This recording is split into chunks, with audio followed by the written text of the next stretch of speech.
After 10 years together, Claude Stevens and I were finally ending our long-distance relationship with an engagement. At the ceremony, his secretary swept her gaze over me from head to toe, a smile playing at the corners of her lips. "So you're the one from those overseas adult sites, aren't you? A different leading man in every video." She tilted her head, eyes glittering. "This is our first time meeting in person, but I have to say, your figure looks awfully familiar." I lifted my gaze, my voice cutting through the murmur of the crowd. "Are you certain that's where you've seen me?" The secretary flinched as if I'd slapped her, shrinking behind Claude with wide, wounded eyes. "I'm so sorry. I forgot people in that industry prefer to stay anonymous after they retire. I shouldn't have said anything." Claude's expression darkened instantly, his brow furrowed, but he was looking at me. "You must have the wrong person." The secretary stuck out her tongue in a show of playful contrition. You're right.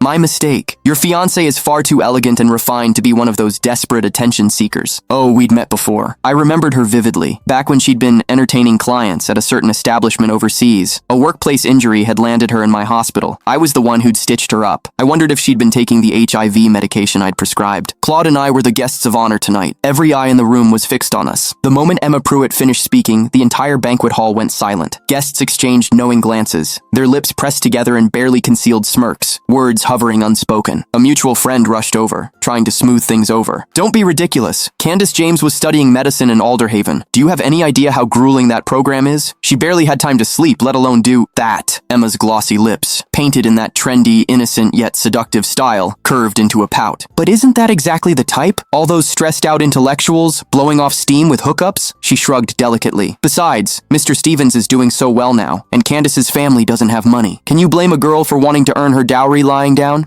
I set my champagne flute on the table with a sharp crack, closing the distance between us. "If you're going to make accusations," I said, my voice low and razor-edged, "you'd better have proof. Otherwise, I will sue." Emma's hand flew to her mouth, her neck shrinking into her shoulders like a turtle retreating into its shell. "Girls support girls, right? Fine.